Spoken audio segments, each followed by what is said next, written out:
The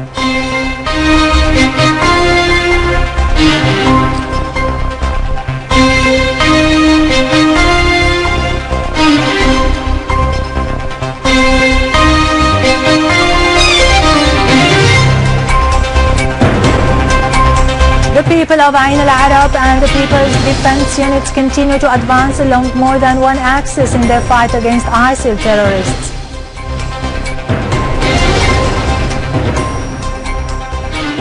Scores of terrorists are eliminated in Iraq, and the road between Baghdad and Samarra is reopened.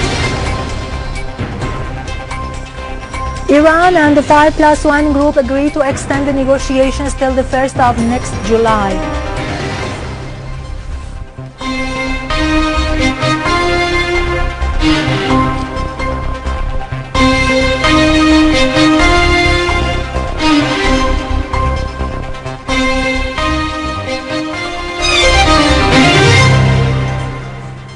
Good afternoon, ladies and gentlemen. This is Irado Krikorian with the news in English.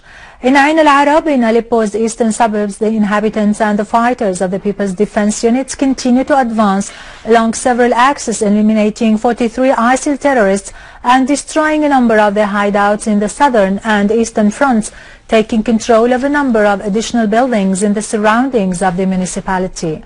The terrorists were forced to withdraw from a number of villages amidst news about internal fighting among the ISIL terrorists themselves as a result of their recurrent losses. Lebanese security men have arrested 3 Syrians, 2 of them in Kalhat village in Al-Qura, north of the country, on the charge of communicating with and supporting ISIL organization on the basis of evidence found through their mobile phones. The third has been held at Shedra barricade in the city of Tripoli. Photos of himself together with ISIL members were also found on his mobile phone. The event has occurred 3 days after the Lebanese army detained 5 Syrians in Shaba village, south of Lebanon, on the charge of communicating with armed terrorist organizations.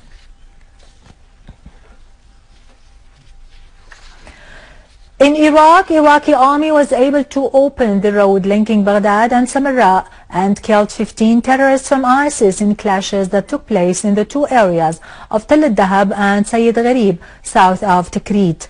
In Kirkuk, the Iraqi armed forces, supported by the tribesmen, killed a number of terrorists from ISIS after fierce battles and liberated the 2 villages of Al-Sirajiyya and Al-Mahbubiyya west of Heat district. In Al-Ramadi, the Iraqi security forces are fighting heavy battles. They have achieved progress over ISIS terrorists in the 2 areas of Al-Huz and Al-Muallimin. Meanwhile, Iraqi forces eliminated 89 terrorists and destroyed their hideouts and 15 of their vehicles, as well as a booby-trapped tanker in Al-Khasfa area. Iraqi aircrafts also launched 30 air raids, killing dozens of terrorists in several areas. Iraqi army units also found 55 containers with C4 material and explosive devices inside, which were put by the terrorists to be detonated in Al-Habbaniya in Al-Anbar governorate.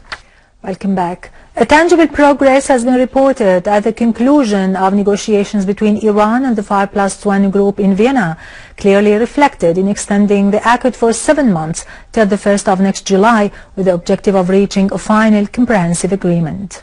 The Iranian diplomacy has scored a new success in Vienna at the conclusion of the 10th round of negotiations.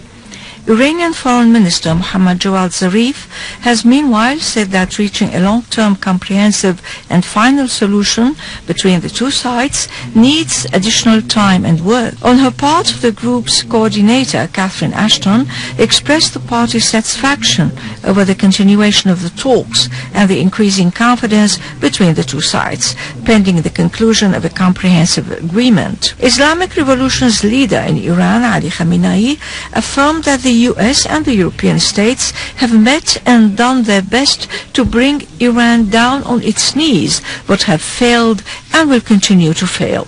Iranian President Hassan Rouhani and his Russian counterpart Vladimir Putin have asserted keenness on continuing constructive cooperation and increasing confidence in order to reach a final agreement.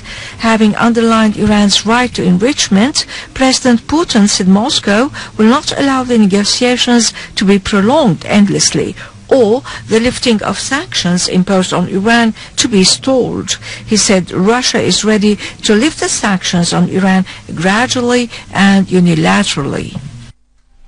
In occupied Palestine, Israeli forces of occupation arrested the secretary of Fatah movement, Adnan Ghaith, and his brother, Sadiq Ghaith, from the town of Silwan, south of Al-Aqsa Mosque, after brutally raiding their house and wreaking havoc in it. Israeli occupiers also arrested 15 Palestinians, including children, in Jerusalem and the West Bank. Meanwhile, a Palestinian young man was injured in his leg after Israeli settlers attacked him near the settlement of the French Hill in occupied Jerusalem. Israeli forces of occupation also stormed the ancient historical houses in the village of Kafr Qud in Jenin and made an incursion into the village of Al-Arqa, west of Jenin, as they fired tear gas bombs, injuring a number of Palestinians. Finally, American President Barack Obama has accepted the resignation of his Secretary of Defense, Chuck Hagel.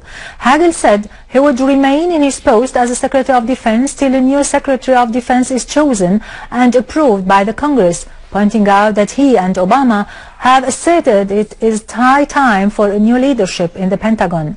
New York Times newspaper said Hagel resigned under pressure, adding that Obama took the decision to ask Mr. Hagel to resign following meetings held throughout the last 2 weeks with American senior officials. With this, we conclude our news for today. Thank you for watching. For more details about Syria and the region, and to view this bulletin again, you can always visit our website in English, syriaonline.sy. Now to latest business and market news with Nariman Qassam, but after a short break.